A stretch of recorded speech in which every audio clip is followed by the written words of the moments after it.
राजनीति ने जाट को उस स्थिति में ला दिया कि ये जब वो किसान होके सोचता है तो भाजपा की तरफ भाजपा को वोट देने का मन नहीं करता, लेकिन जब वो कास्ट की आइडेंटिटी की तरफ सोचता है, अपनी जातीय पहचान, तो उसे चौधरी चरण सिंह और अजीत सिंह और जयंत चौधरी याद आते हैं।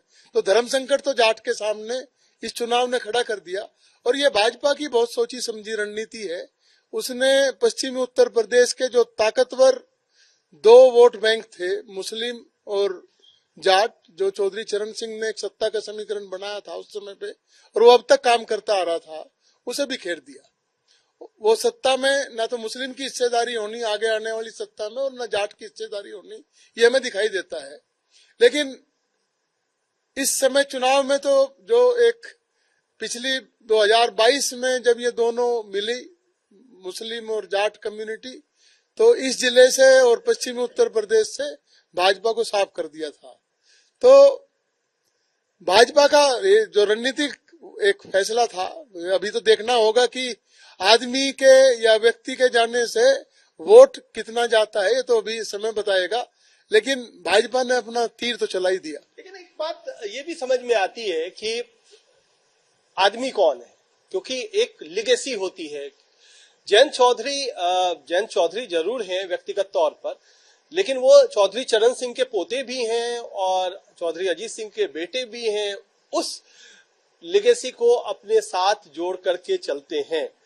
अब आप एक बात बताइए कि चौधरी चरण सिंह को भारत रत्न दे दिया गया और इसी बात पर गठबंधन टूटा भी, क्या उसका कुछ असर है चौधरी चरण सिंह को भारत रत्न देने का इस पूरे चुनाव में? चौधरी साहब तो पहले से ही भारत रत्न है, तो किसानों के मसीहा हैं, और यहाँ पश्चिमी उत्तर प्रदेश तो क्या पूरे भारत में किसान उनको पूजते हैं। तो भारत रत्न तो कुछ टाइम बाद भी मिल जाता, पर किसानों को उनकी फसलों का दाम, उनके बच्चों को जो है रोजगार, जैसे मिलिट्री में यहाँ से काफी लोग जाते थे, टीचर की नौकरी थी, पुलिस की नौकरी थी। पिछले 5-7 वर्षों से जब से बीजेपी सरकार आई, उस पर भी फर्क पड़ा है, और किसानों के बच्चे ग्रेजुएट, पोस्ट ग्रेजुएट, पीएचडी करने के बाद भी घरों में घूम रहे हैं। लेकिन एक बात आती है, आप तो युवा भी हैं, नौकरी की भी बात आती है, लेकिन मैं घूम रहा हूं तो कह रहे हैं क्या कि जो आरएलडी के ओरिजिनल जो सपोर्टर हैं वो तो बीजेपी के साथ जुड़ गए। ऐसा क्या ग्राउंड पर है कि जो आरएलडी के सपोर्टर हैं वो अब ग्राउंड पर, जो आपने हरी शर्ट पहनी हुई है, हरा झंडा तो पूरी तरीके से अब बीजेपी के साथ जुड़ चुका है?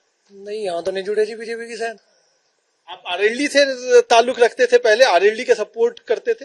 नहीं, आरएलडी को हमने सपोर्ट करा क्योंकि वह भाई किसान मजदूरों की पार्टी थी, और यह जो भाजपा है सीधी सी भाई उद्योगपतियों की पार्टी है। किसानों को तो इसने कोई लाभ पहुंचाया नहीं, इसने तो सीधा लाभ सारा का सारा उद्योगपतियों को पहुंचाया। आप देखो अभी इन्होंने बिजली के बिल माफ करे, उसमें भी कंडीशन लगा दी, बोला मीटर लगवाओ। अब फैक्ट्रियां 400 के दाम खरीद रही है, इन्हें 400 के दाम करने में क्या जा रहा था। अभी इन्होंने 20 रुपए बढ़ाए, तो इन्होंने बताओ किसान के लिए क्या करा। तो किसान समुदाय क्यों जुड़ेगा? किसान या लोकदल के ही लगा लो, हम भाई ये क्षेत्र लोकदल का मानना जा, पश्चिमी उत्तर प्रदेश जाट क्षेत्र है, तो ये लोकदल का मानना जा, पर लोकदल तो चली गई, हम क्यों जा? भारत जाने का कारण बताओ ना, बीजेपी को वोट किस कारण देवे? वो कहा ना उन्होंने कि जब हम पार्टी के लेवल पे देखते हैं तब तो हमें बीजेपी के साथ जाने का मन नहीं करता है, लेकिन जब जात के स्तर पर देखा जाता है तो होता है क्या कि हाँ जाना पड़ेगा। नहीं, जाना किस कारण पड़ेगा? इन्होंने तो कोई जात के लिए अभी कुछ नहीं विशेष किया। नहीं, चौधरी साहब को इन्होंने भारत रत्न दिया, बहुत बड़ी बात है, भारत रत्न दिया भाई, अच्छी बात है। पर वो तो कहना भी, हमारे चेयरमैन साहब ने बताया कि अपने आप में एक रत्न थे, पर जब बीजेपी 2014 में सेंट्रल गवर्नमेंट में आई तो आते उसने पहले क्या काम करा था कि जो आरक्षण था जाटों को विशेष तौर से खत्म कर दिया था। अब आए थे तो मतलब चौधरी साहब उधर गए तो एक आरक्षण और दे देते भारत रत्न के साथ साथ। अच्छा ये बताइए, ये तो बात आप मानेंगे ना कि जाट बटे हुए हैं, ये तो है ना, ये तो हमें भी दिख रहा है, और इस बटने की वजह क्या है? नहीं, जाट बटने की वजह है जो जैसे जयंत चौधरी भाजपा में विला हो गया, उनका भाजपा में चले गए वो, लेकिन कुछ जो जाट है, कोई सारे जाट उनके साथ में नहीं चले गए, क्योंकि किसानों के अपने मुद्दे हैं। अभी आप ये देख लो, पिछले 10 सालों में सरकार ने फसल बीमा के नाम पे किसानों के साथ में ठगी की है, जबकि पश्चिम उत्तर प्रदेश में फसल बीमा के नाम पे एक किसान से जो है 5-7 हजार रुपए हर साल इन्होंने भाजपा ने किसानों से लुटे हैं, जबकि उसकी कोई जरूरत नहीं थी पश्चिम उत्तर प्रदेश में। अभी भाजपा ये कह रही थी कि सन 2022 तक हम लोग किसानों की आमदनी दुगनी कर देंगे, कुछ नहीं हुआ। लेकिन वही बात मैं फिर से दोबारा रिपीट कर रहा हूं वो सवाल कि जाट क्यों बटे हुए हैं? फिर आपकी इतनी शिकायत है, अगर किसान है, जाट अगर किसान है तो किसान के मुद्दे पे आपने बात कही कि नहीं हुआ, तो फिर बटा क्यों है? कहीं ना कहीं जाति उसको खींच रहा है ना, जयंत चौधरी खींच रहे हैं ना।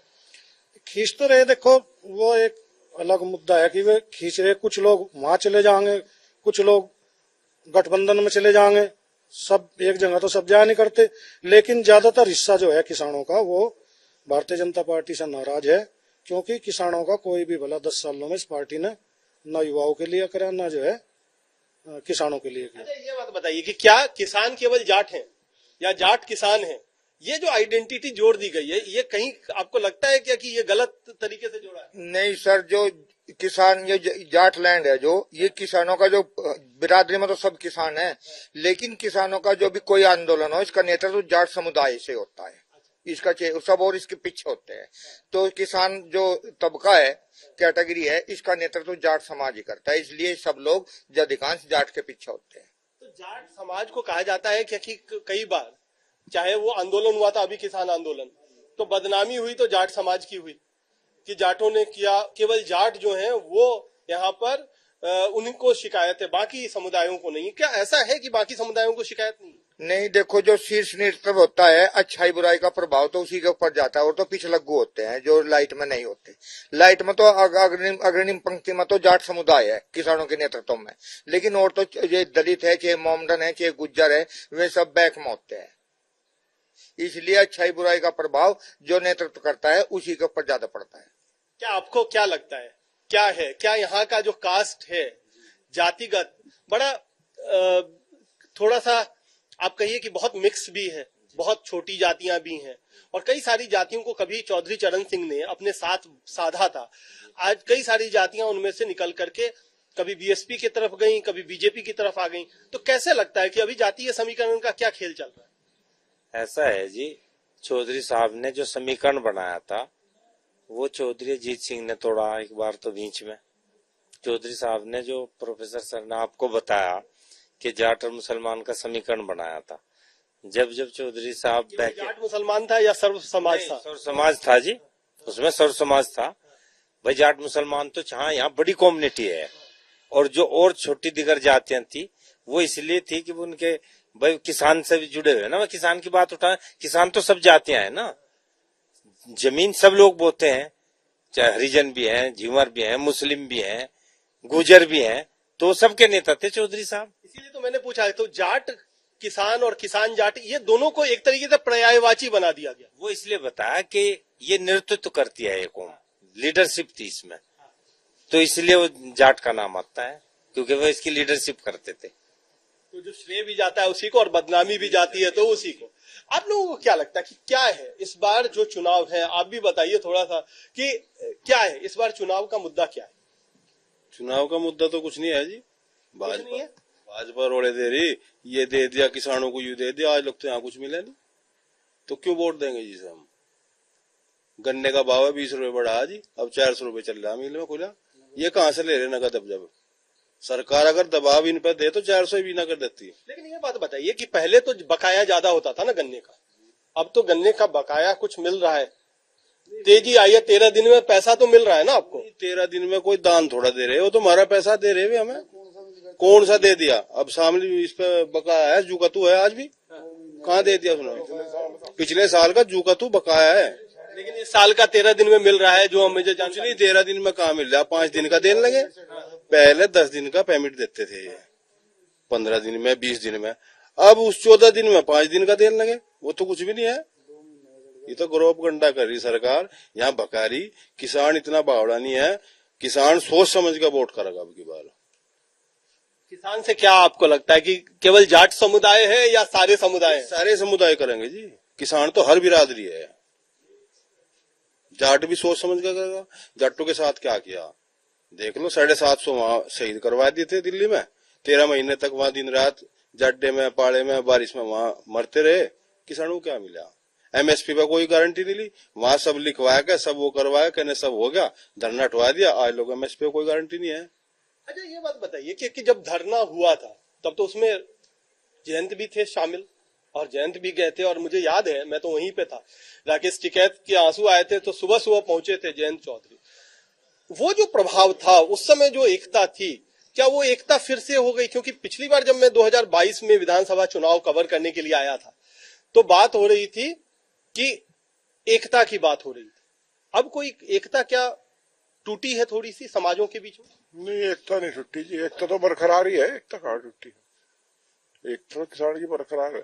वही मुद्दे है उसके, बेरोजगारी के, महंगाई के, एमएसपी के, किसान के वही मुद्दे में। थोड़ा भूल रहा मुद्दा किसान, मुद्दे तो वही है।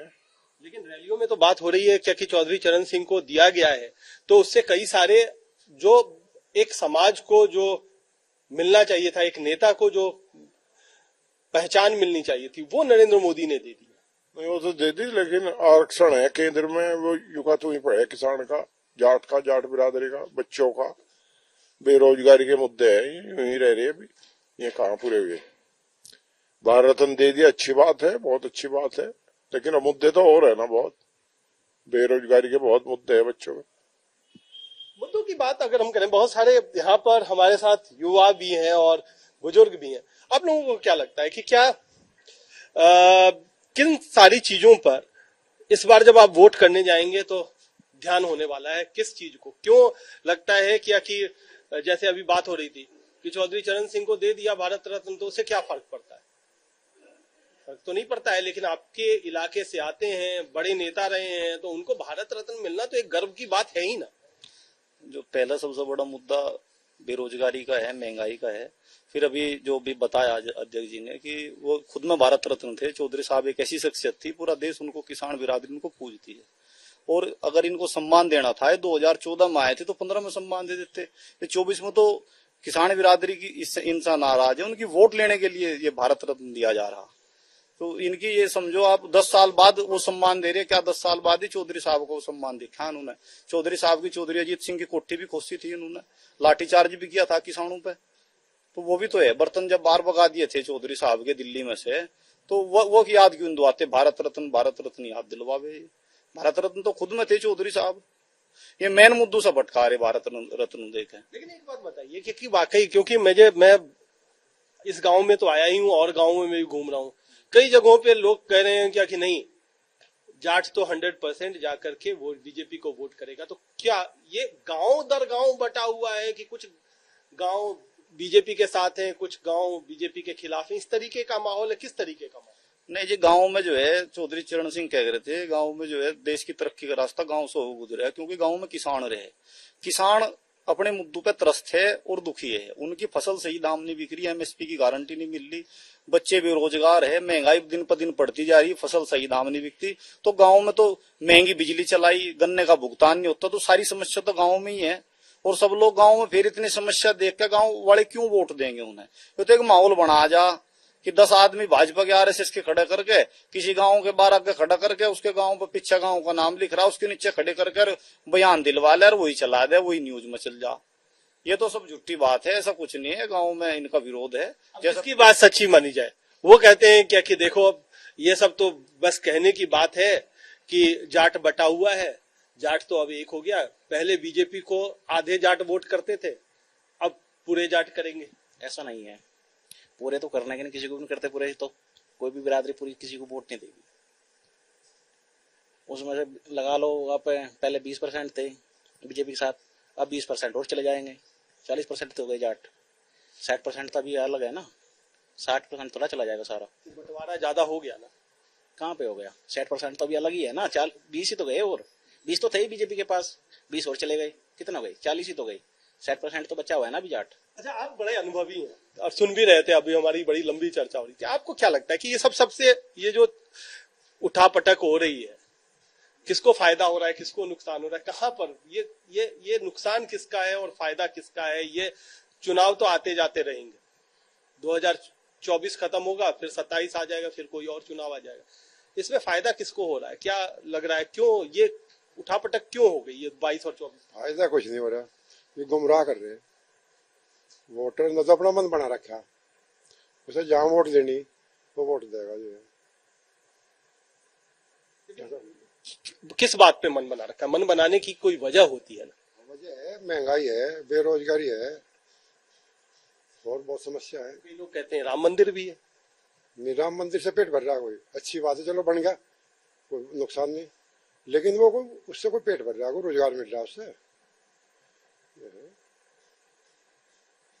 अच्छा, उधर आप भी बैठे हुए हैं, माइनॉरिटी कम्युनिटी का पे बड़ा रुझान होता है। प्रोफेसर साहब से हम आएंगे, प्रोफेसर साहब को तो मैं शामिल करूंगा ही, आखिर में तो वही एक्सपर्ट कमेंट देंगे। ये बताइए, ये जो माइनॉरिटी वोट बैंक है, कई लोग कहते हैं कि ये जो समाजवादी पार्टी का साइकिल है ना, उसको देख करके मुस्लिम तो बड़े उत्साहित हो जाते हैं, जाट भाग जाते हैं, ऐसा कुछ है क्या? नहीं, जाट कहाँ भाग रहा है? जाट ने तो पहले ही वोट किया कि इस समय भागा है जाट। जाट तो अब जब भी हमारे यहाँ तीन सीट गठबंधन में थी, जाटों ने सबसे ज्यादा बड़ी संख्या में वोट हो गया, तीनों यहाँ से हमारे जिले में छपाया किया। ये जाट की तो देन थी, मुस्लिम तो था ही, अन्य जाति थी, दलित था, हर वर्ग का वोट समाजवादी पार्टी को मिलता है। और हर वर्ग के अलग अलग, आप देखो बागपत में किसको टिकट दिया? जाट को। अब तो जाट का नहीं हो गया, ब्राह्मण का दिया। समाजवादी पार्टी हर वर्ग का सम्मान चाहती है, समाजवादी पार्टी हर लोगों को लेकर जड़ती है। मतलब अभी भी हमने देखा कहा मुस्लिम पे कहा है, अभी कश्यप जी को एमएलसी बना दिया। हमारे यही जाट वोटों की तो देना। जो 3 विधानसभा अभी जीती हमने, भाजपा को तो सफाई किया ना हमने जिले में से, यहाँ से तो जाट की देन है। और किसकी देन है? जाट प्लस मुस्लिम। चौधरी साहब के समय से समीकरण भी है जाट मुस्लिम का। आप भी इसी गांव से, तो इनका गले में दिक्कत है। प्रोफेसर साहब, एक आपने जो बात शुरुआत की थी, हाँ, अरे इधर भी बैठे हैं कुछ लोग, क्या आप तो खाट पे बैठ करके बड़े आइए, इधर आइए, इधर खाट पे आ जाइए, हम लोग थोड़ी खाट पे बैठ के चर्चा कर लेते हैं। ये बताइए कि फसल क्या क्या उपजा रहे हैं आजकल? गन्ना ही चल रहा है। गन्ना ही चल रहा है, कणक भी है। कणक मतलब गेहूं? हाँ, गेहूं भी है। हाँ, तो क्या उसमें कुछ गन्ना में फायदा हो रहा है कि नहीं हो रहा? फायदा तो किसी चीज में है नहीं, पर करनी पड़ रही, मजबूरी है। फायदा तो हमारे दाम उचित नहीं मिलता, हमें समय पे पेमेंट नहीं मिलता, दवाई खाद बहुत महंगी होगी और गंडे का रेट है कम। तो फिर कैसे गुजारा कैसे चल रहा है? बस चल रहा है, तो राम भरोसे चल रहा है। अच्छा, आप युवा हैं, क्या आप इस पीढ़ी में खेती कर रहे हैं? आप खेती करते हैं या कोई और कारोबार? नहीं जी, खेती कर रही है। अब तो ये नौकरी की उम्र तो निकल ली। लेकिन खेती फायदेमंद है, जब इतना बता रहे हैं कि इतनी शिकायतें, पैसा नहीं मिलता, सामने नहीं आता। सरकार कह रही है क्या कि हमने तो बढ़ाया है, पैसा भी बढ़ाया, तो क्यों आखिरकार किसान खेती पे अभी भी रुका हुआ है? क्या उसके पास कहां से पैसा आ रहा है? बस जी, खेती तो हो लिया, घाटे का सौदा, इसमें बचत तो कुछ रह नहीं रही। पर ये पूर्वजों ने चलती आ रही है किसानी, अरे भाई करनी पड़ रही मजबूरी, और इस तरह से छोड़कर कहाँ जा? बता, कोई रास्ता नहीं है, इस लग रोजगार नहीं, बता क्या कर सके भाई? मजबूरी में इस किसान को तो यहीं लगना पड़े खेती में। और भाई पीढ़ी दर पीढ़ी चलता रहा काम। रोजगार की कोशिश की थी क्या, कहीं पर नौकरी लेने की? कोशिश करी भाई, कोशिश तो बहुत करी, पर नहीं बनी बात। कुछ पेपर आउट हो जा, उससे पहले आंसर आ जा, भाई बता के कर सके। ये भी यूपी पुलिस की भर्ती में फार्म भर रखा था, वो पेपर आउट होगा, बता के कर सके। फिर नहीं बैठ के 6 महीने लो, फिर बाट देखो पेपर की, फिर लगेंगे तैयारी में, फिर करेंगे। फिर आगे की भी उम्मीद नहीं, भर्ती की उम्र नहीं रहने की, कहाँ जाएंगे बता? आपने भी की होगी, अब तो उम्र नहीं है लोगों की उस उम्र। हम तो 40 के अपने बेटे में जा रहे। जैसा आप पूछ रहे थे चौधरी साहब के बारे में, पूछ रहे थे आपने, कई बात पूछी इनसे। जयंत के कहने थे तो उन्होंने साइकिल को वोट दी थी, और जयंत के कहने थे ये भाजपा को वोट देता हूँ। समाज जो जाट समाज है, यू उसी के अधीन ज्यादा है, उसी पर निर्भर। जयंत के कहने पे ही चले। वो तो एक बार सभा में आ गए, जयंत चौधरी तो एक बार सभा में आकर राम राम कर दो, वो उसी पर लट्टू हो जाए, सब उसी पर सब गिलेसी को सब दूर हो जाओ। ये आपने आखिर में सब पूरा जो निचोड़ है वो निकला के, वो जो गन्ने का रस होता है ना, वो निकाल करके आपने ये दे दिया। सब किसी का गिले शिकवे जो भी है सब दूर हो जाएगा। एक बार सब हमें कह दे राम राम जी, राम राम, बस इतने बतेगा। प्रशंसक उसके इतने हैं, हमने ना प्रदीप देखा और ना मतलब ना उसका गए ना जा, कुछ नहीं हमें तो मतलब है। और वोट भी इसका जैसा बटन दबाना पड़ेगा तो आगे नीच का दबाना पड़ेगा। इतने खफा भी है, हमें मजा नहीं आ रहा। हमें मजा भी आवे गाड़ी ऊपर देने में ही।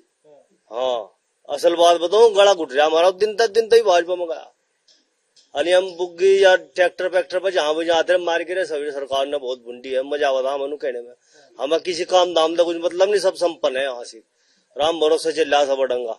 दिल की बात आप ही ने कही है। ये बात मैं यहाँ पे इतना सब कुछ बात कर रहा था, लेकिन ये बात मुझे जो इतना घूमने के बाद जो पता चला वो यही है। हाँ, मुंह से मिला हमारा असल बात तो है, मुंह से मिला हमारा, हम कुछ कह नहीं सकते। छपरौली में चौधरी अजीत सिंह का स्वर्गवास होने के बाद में छपरौली में सभी खाप चौधरी ने जयंत चौधरी को कहा था, यह पकड़ी है राजनीतिक समाज की तेरे ऊपर, जो कर तू करेगा नु सही। अब जो कर जी सब चौधरी ने कह रखा था, फिर हमें की दिक्कत है कहने की, जो कर उन्होंने कह दिया वो कर लगा या नहीं।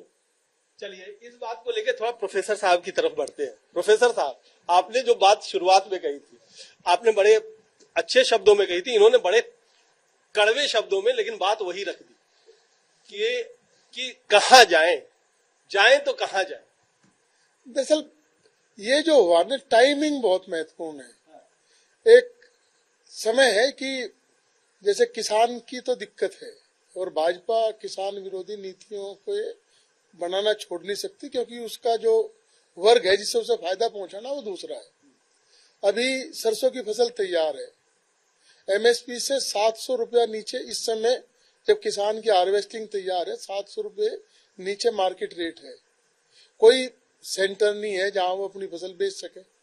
जैसे ही गेहूं की फसल आएगी तो ये मुद्दे हैं, लेकिन आदमी खाली उसका एक भावनात्मक पक्ष भी होता है। जब वो बटन दबाने का वक्त आता है तब ये मुद्दे दिमाग में रहते हैं, या फिर वो जयंत चौधरी का चेहरा दिमाग में है, या बताया उन्होंने कि आंख बंद करके दबाना पड़ेगा। तो आंख बंद करके एक बार तो दबाया जा सकता है, लेकिन बार बार तो नहीं दबाया जा सकता। क्या ये आप तो चेयरमैन साहब ये बताइए कि क्या ये जो आंख बंद करके दबाने का है, आप बेशक कह रहे हो कि नहीं है, लेकिन जो तबका है जो किसानी करता है वो तो चौधरी चरण सिंह को जानता, बाकी किसी को जानता नहीं है। तो वो तो जिधर भी पाला रखे उधर ही जाएगा। अब क्या करेगा? असल में यहाँ चौधरी साहब के एहसान बहुत है। हाँ। ये जितने किसान बैठे हैं ये सब चौधरी साहब की ही देन है। नहीं तो यहाँ जब चौधरी साहब नहीं थे या जब वो चीफ मिनिस्टर बने, उन्होंने किसानों को जमीन का हक दिलवाया था। नंबर एक बात तो किसानों के मसीहा हो गए। इसके बाद अजीत सिंह आए। अजीत सिंह, यहाँ गन्ने की ये दुर्दशा थी हमारे जब हम बचपन में थे कि आप कल्पना नहीं कर सकते। अजीत सिंह जी ने गन्ने के लिए यहाँ फैक्ट्रियां लगवाई और इतनी फैक्ट्रियां लगवाई उन्होंने 15-16 पूरे प्रदेश में कि गन्ने की जो दुर्दशा थी डालने की, उसमें बहुत बड़ा सुधार हुआ। अब आए जयंत चौधरी, ये युवा हैं, इनको मैं ये कहूंगा, वैसे तो बीजेपी ने बहका लिया, क्योंकि अब किसान जो है बीजेपी से त्रस्त था। जो इस भाई ने बात कही ये सच्चाई है, पर आखिर में जो लोग बटन दबाते हैं वो फिर दंगा याद आ जाता है मुजफ्फरनगर का। ये दंगा फैल गया था पूरे देश में बहुत बुरे तरीके से। इसने बंटवारा कर दिया हिंदू और मुसलमान को। बीजेपी इसमें विश्वास करती थी और उसने इस दंगे को पूरे भारत में कैश कराया।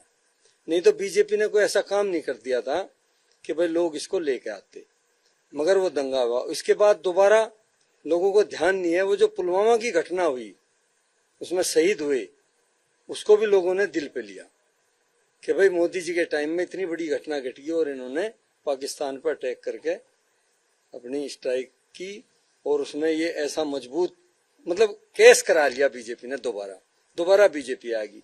अब की बार इनके पास कोई मुद्दा नहीं था, जो मुझे लगता है।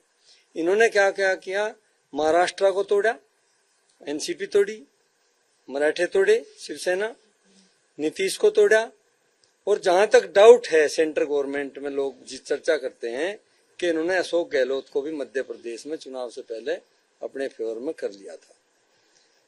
अब यहाँ पश्चिम में थोड़ा झटका इनको लगने वाला था, क्योंकि किसान आंदोलन 13 महीने चला, हम उसमें डटे रहे और किसान 750 शहीद हो गए। गुस्सा बहुत है किसानों को।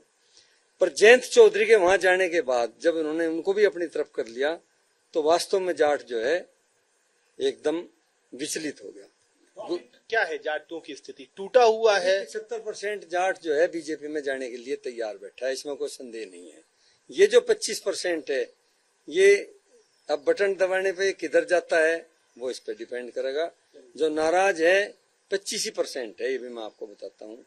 और हो सकता है चुनाव आते आते इसमें से भी कुछ ऐसा ना हो जाए कि उधर ही चला जाए। पर वो भाई की बात ठीक है कि आंख मीच के लोग हो सकता है बटन उधर ही दबा दें और बीजेपी को जयंत जी के जाने का बहुत बड़ा फायदा हो जाए। उन्होंने एक भावनात्मक कल एक अपना संदेश भी दिया कि भाई मेरी इज्जत का सवाल है। तो जाट के दिमाग में अगर ये बात आ गई कि उनकी इज्जत का सवाल है, फिर तो यहाँ और का तो सफाई है जी। फिर 10-15 जिलों में मैं आपको बता रहा हूँ। तो ये है कुल मिलाकर के लब्बो लुआब, ये है कहानी। जाट बेल्ट है, लेकिन जाट एक तरीके से कई बार कई समय पे राजनीतिक धारा को बदल भी देता है, लेकिन भावनात्मक भी होता है। ये एक सबसे बड़ी बात है कि जितना मजबूत दिखता है, जितनी कड़ी भाषा बोल देता है, ये भी मेरा अनुभव है कि वो दिल से उतना ही मोम की तरह पिघल भी जाता है। और यही इशारा है कि व्यक्तित्व का प्रभाव पड़े न पड़े, किसानी के मुद्दे हो सकता है हावी हो, लेकिन जब भावनात्मक मुद्दे सामने आते हैं तो बह जाता है। और बहेगा तो नतीजा भी कुछ भी हो सकता है, और किस तरफ होगा इसका अंदाजा आप लगा सकते हैं।